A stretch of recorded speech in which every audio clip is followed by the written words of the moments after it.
but it's like something feels different from back then. Why don't we go back to honestly, I'm open wide. Hi everyone, today we are covering habits 6 and 7 of the ZTD system. The focus of ZTD is on actually completing tasks using a simple planning and organization structure. And in this video series, I'm showing how this system works with a happy planner.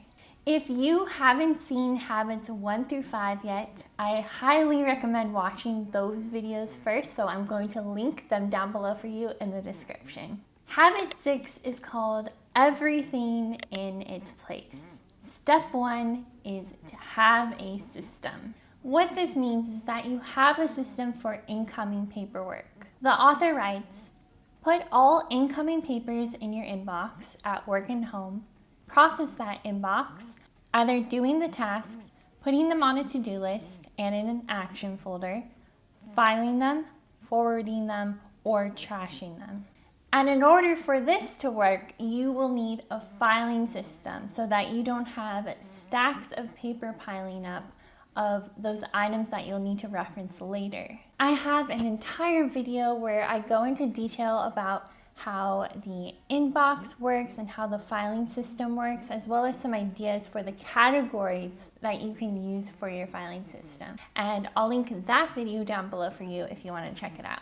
I've been using this filing system and inbox system for a while in my home now, and it has made a huge difference in eliminating those piles of paper. Step 2 is to find a home for your items. According to the book Zen To Done, an important component of organization is having a designated location for where each item goes in your home. And that means that when you get home, your purse or your car keys go in the same location each day. It means that paperwork that comes into your house immediately gets placed into the inbox tray and not placed on whatever flat surface is most convenient at the time. It means that you assign a home for every item. As an example, when I get home from work, one of the first things that I do is I empty my lunch bag and I put the ice packs into their designated location in the freezer to prep for the next day. And there are a lot of benefits to assigning a home to items. Personally, I find that when there's less visual clutter in my environment, I am able to focus much more easily. Another benefit is that I reduce stress levels when I'm easily able to find things in my home. And you also save time because you aren't spending time searching for that item. You know where it is. Step 3 is to label if it's necessary. To help you remember where an item's home is, the author suggests labeling. I am a huge fan of labeling, especially closed containers that I would end up having to open the lid up to see what's inside.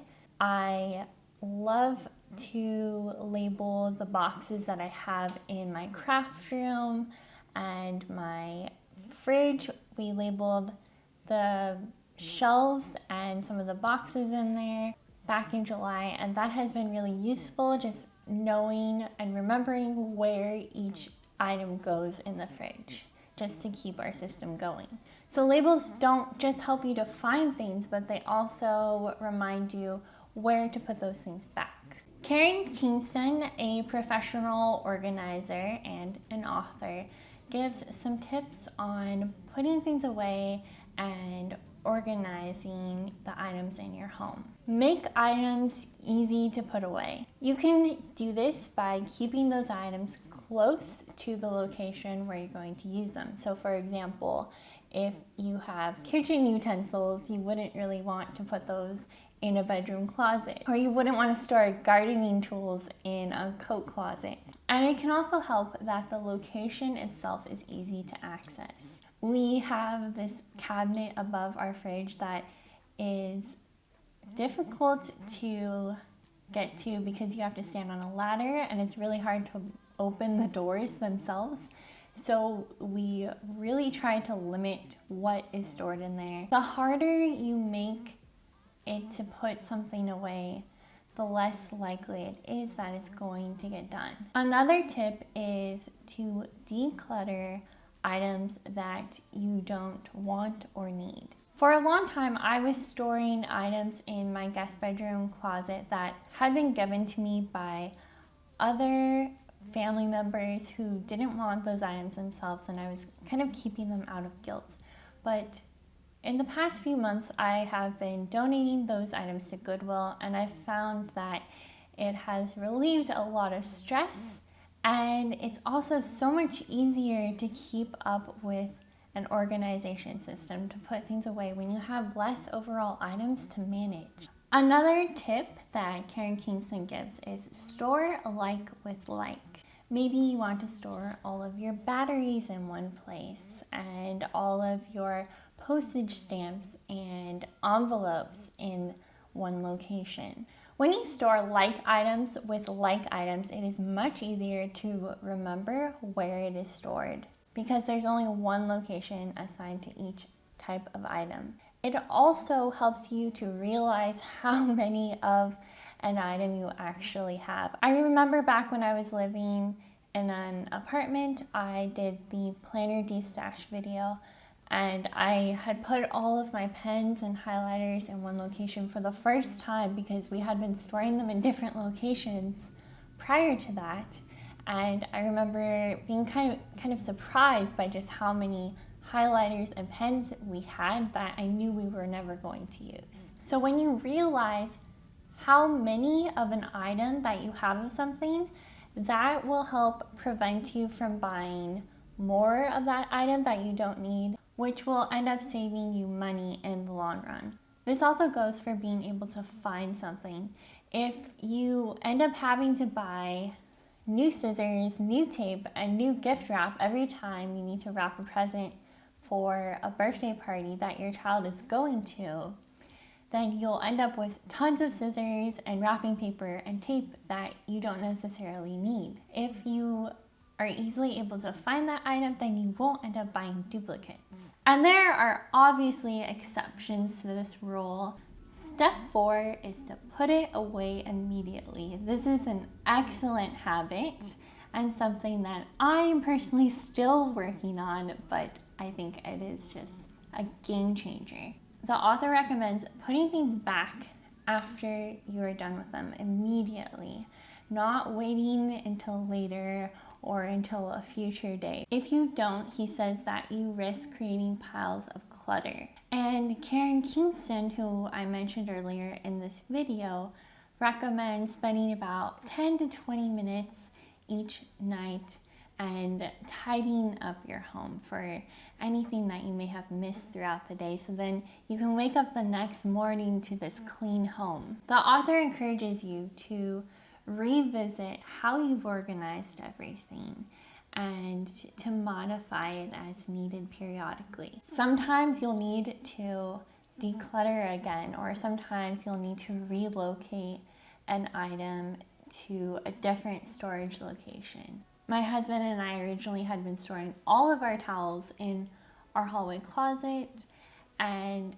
we decided that it would make more sense if the towels that we use for washing the cars were stored in the garage instead. Habit 7 is the weekly review.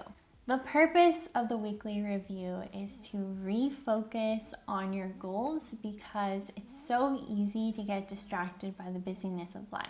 But before you have your first weekly review, you'll need to have an initial planning session.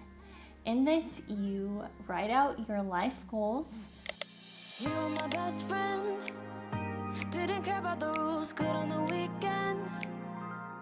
And then you choose one of those goals to focus on for the year. Just like the movies, how it's gonna stay in the fight with you. And then every year you would want to evaluate how you did that year and then choose a new goal to focus on for the following year. The first step of the weekly review is to reread your goal for the year, Matters, stray around like nighttime rumors. We were in.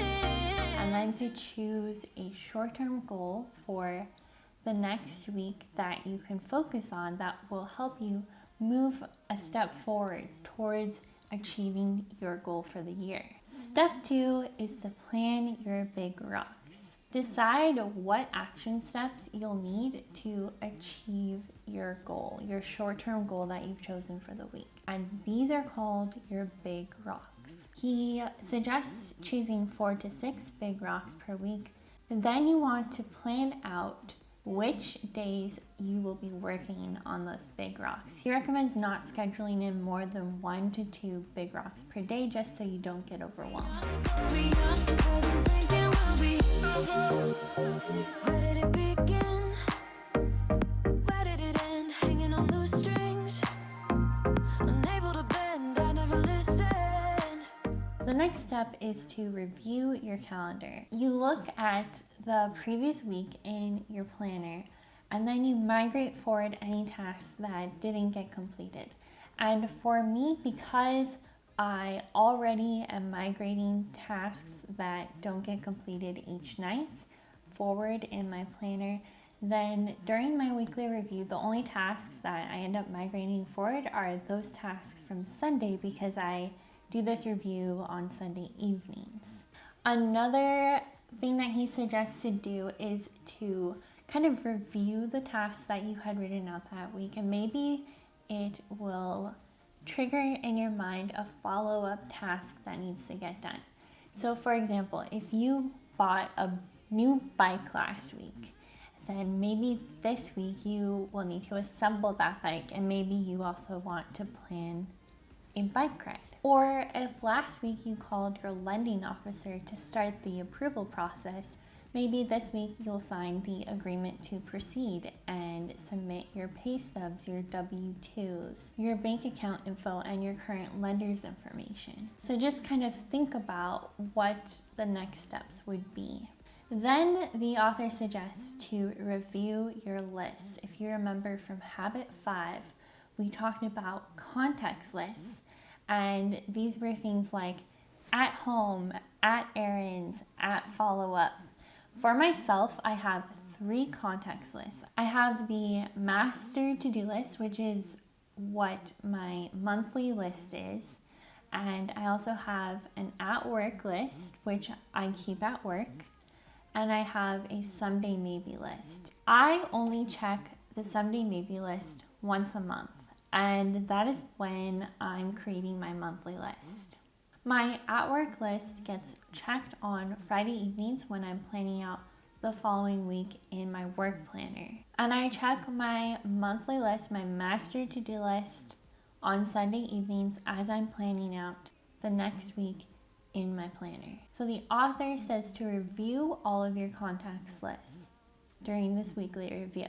And everything that has been completed on those contacts lists gets checked off. And then I transfer new tasks from my monthly list, my master to-do list, into the week that I'm planning out, typically choosing the highest priority tasks to transfer.